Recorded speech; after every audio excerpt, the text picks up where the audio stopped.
Hey Russell fam, today we are going to sous vide some beef tenderloin in the Fissler Multi Pot.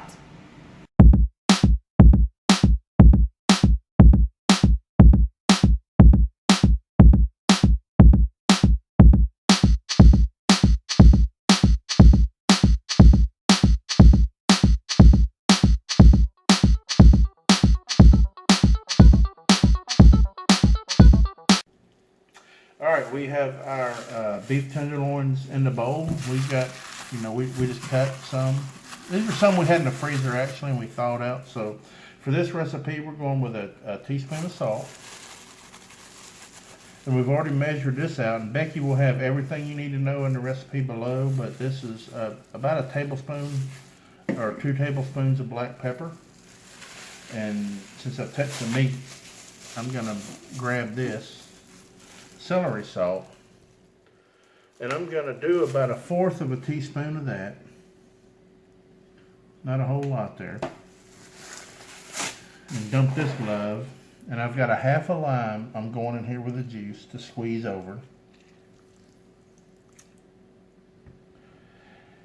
And then this is I think a handful of parsley. It is 1/4 of a chopped yellow onion, 8 cloves of garlic, and the garlic may seem heavy, but trust me, we're not going to cook it with the garlic on it. What we're going to do is we're going to have it in the bag and sous vide, and we go out, we're going to go to the grill and we're going to sear them off. And there is probably about 3 or 4 stalks of green onion that I've just chopped, just a handful, not a whole lot, but we're going to dump all this in there.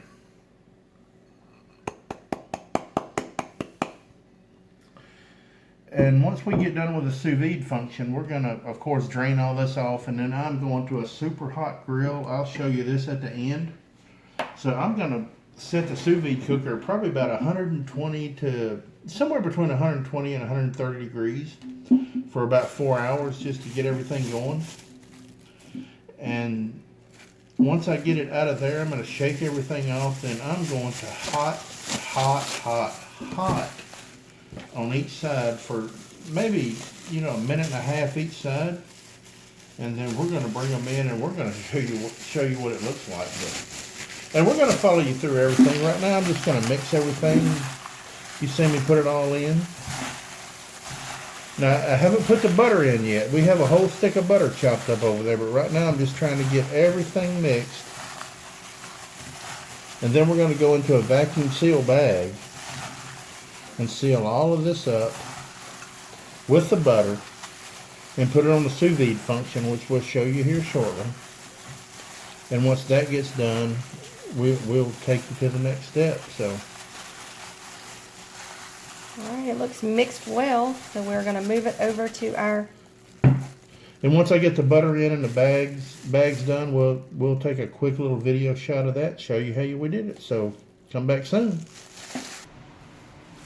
Alright, we have come back. We have dumped everything in the bag, and if you look in there, I know that looks like a lot of vegetables and it looks like it's going to be overpowering, but we're not putting any garlic powder or anything in here. Everything is chopped and fresh, and believe me, this is not going to be overpowering. So what I want to do now is I'm going to put in, I've got a whole stick of butter here that's just chopped up.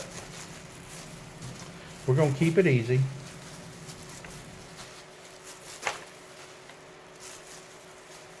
So we're just going to dump it in there. And what I want to do is I'm going to take off this glove and just get everything just kind of mashed together. Nothing fancy. Just get everything, make sure everything's there together. But you don't want to get everything. You want to make sure you got a nice long bag here that's up, because you don't want to get anything to interrupt your seal. So just mix it all up. I mean, the bags are cheap. Just cut them to the length you need. Let's just get it all rubbed in. And then I'm fixing to, I assume you know how to use a vacuum sealer, so we're going to come back in a second. I'm going to show you with it sealed up, and then we're fixing to go into the cooker, and we'll show you step by step. So stay tuned and come back. All right, Becky has put me some vinegar on a towel, and I do this just for some acidity, just for the edge of these bags to make it seal up. and I'll get it and I'll fold it over and I'll wipe it here. This is just to make sure I get a good seal. Just to maybe neutralize any grease or anything, because I want this to seal good. I don't want that bag to leak.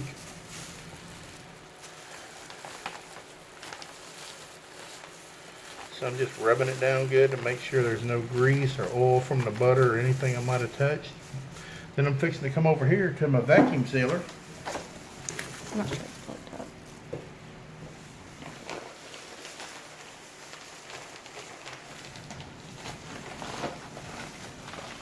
And what I want to try to do is flatten these steaks out as much as I can, because I want the heat to transfer evenly. So I'm going to lay everything out. Now these are small steaks, so, but this is if you follow this, it'll work for pretty much anything. Just keep it flat so your heat transfer is good. Oh, and you may have to help me, babe. All right, well, we'll be back in just we'll be a back. second. Let me seal this and we'll come right back. All right, we had to get the bag in the chamber, and it took 2 hands, so now we're fixing to seal it. So whatever your directions are, we're just vacuum sealing.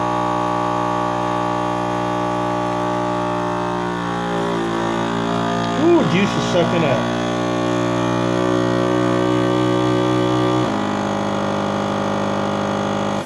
Alright, we should be sealed.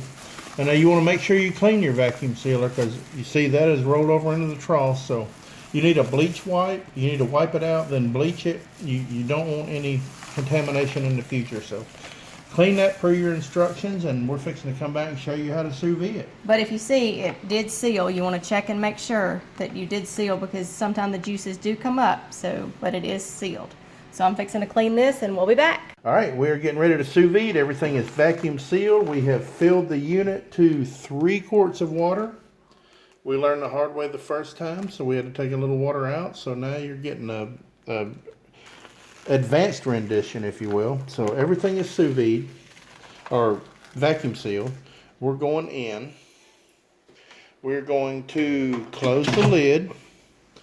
We're going to lock it in place, and you can see on our earlier videos how to make sure it's locked. We're going to seal, and then I'm going to hit the sous vide button, which is right here, and I keep hitting it, and I want to take this to about 130 or whatever's closest, because I'm going to finish these off on a really hot fire on about 1.5 to 2 minutes each side on sear. So right now this machine is smart enough, it's telling us it's going to take 4 hours to get me there. So we're just going to leave it there, and once we get done with this aspect, we're going to lay them out. You'll see the fire built on the grill. We're going to go 1.5 to 2 minutes aside, and then we'll let them rest and cut into them, and stay tuned. Now the sous vide is going to be a little different, because we are fixing to actually see what this thing will do to the temps it advertises. We're following the book, that what it says to do. I have an independent insta-read thermometer, which, oh, it just beeped. All right, we are set at 131. Let's see if this thing is actually there.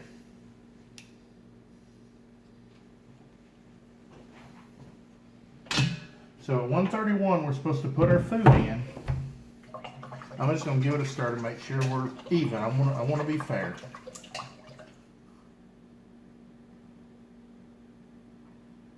.2, 1.4. Maybe a little cold at the top. I'm gonna see how close we are. Holy crap, Becky, get that video up here. 130.8. Now, And we set it to 131. we set it to 131, and guys, I'm not going to mention the company I work for, but I work for a very large food service company in the United States as an engineer. And look, hit it. It hit it perfect. 131. It hit the set point. Now, not only is their controller saying one thing, this is an independent insta-read thermometer that has hit it right on the money. So I'm going to say these guys are pretty close. So I'm going to put my food in, and I'm going to leave it to the time it says, and we're fixing to sous vide some steaks. So far, This is video number 3, and they have not disappointed. We can't get any closer than this, guys. I don't care what you buy. Independent thermometer, a controller on a unit, a liner with an airspace and water. You cannot get closer than that, so stay tuned. All right, it has come to temp. The semicolon is blinking. We are now counting down. So once this counts down, we are gonna take this meat out and we are gonna sear it, and it's gonna be good. All right, it is finally counting down. It has taken a while. Be patient. When you turn this thing on, you're gonna think it's not getting anywhere, but trust me, this machine is smarter than you think it is. Even if you have to sit there for an hour, let it sit there. It's going to get to where it needs to be. So now we're counting down, and we're going to show you when we get to the end. Stay tuned. All right, it has beeped, and it did a little 6-6 or BB or something, so we hit cancel. That tells us everything should be done. I'm relieving pressure. I'm taking the lid off. And since we were only at 131, it's not going to burn me. So I'm going to reach in and we're going to take these out. Take them out of the bag. And I've got the grill going outside with a really, really hot fire on one side. We're going to go maybe 1 or 2 minutes per side on these steaks. Now, if you don't want to light the grill and stay up as late as we did, what you can do is you can do these in a black iron skillet or some skillet with maybe some avocado oil. It'll take some heat.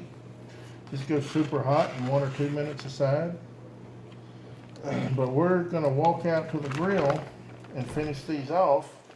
And we're going to see how they are. Man, they smell really good. But, you know, we got a little scared when it wasn't counting down. But all I can figure is this thing knows a delta temperature that we need to get to versus what the bag that goes in. So I think that stuff is already pre-programmed, and when it finally reached its point that it wanted to go, it started counting down. So trust the machine, even though you don't think you should. But I'm telling you, this thing's gonna work. They smell really good. Now I'm gonna take all this parsley and all that stuff off and take it out to the grill, and the garlic and all that stuff, and I'll show you a good steak here in a second. So Becky's gonna pause it, let me get this cleaned up, and then we're going out to the grill and we'll be right back. Alright, the temp right here showing is 126.6, and I'm finishing these off on a super hot grill, so to me that is close enough. This thing, we have tested the water all throughout this cooking, and it has held temperature perfectly. So like I said, we're going to run out to the grill, and Becky will come out and show you how I'm going to do these, and so stay tuned. Alright folks, I apologize, it's gotten dark on us. Like I said, this is the first time we've used this function. So we're going to just go just a couple of minutes aside. And since my grill is so small, well, I might can get them all on there, we'll see.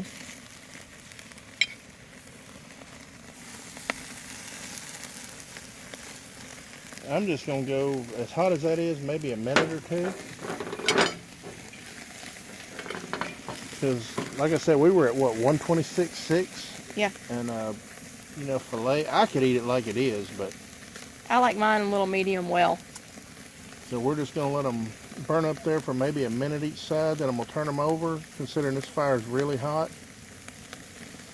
And we'll walk you through this. I mean, you can always fast forward past it, but let's just let them go. We'll see how they turn out. Once we get inside and let them cool for a few minutes, we'll cut into them and let you see how juicy and yummy they look. Like I said, folks, this is, I think, recipe, what, number 3 with this pot. And it has done everything it should, plus some.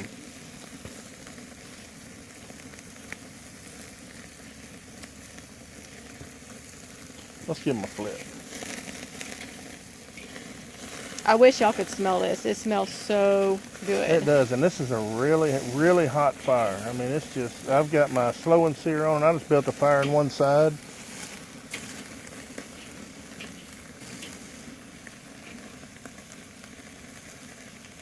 So we're just probably going to go another 45, 50 seconds. Then we're going to take them off and let them rest a few minutes, and we're going to see how they are.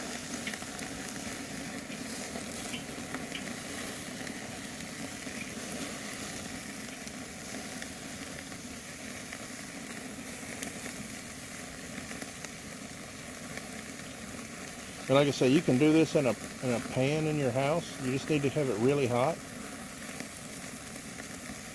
I just prefer the charcoal taste to them, so that's why we always use them on the grill. And no longer than we're cooking them, I mean, they're gonna char bad on the outside, but man, they're gonna be so good. I think we're about ready, babe. Let's pause this and go in and rest them. And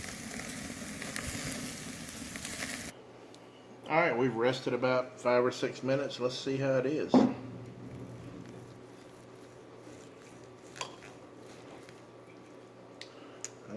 That looks pretty good. That looks really good. That is medium. And it smells so good. Let's see how it tastes. Take a bite and see.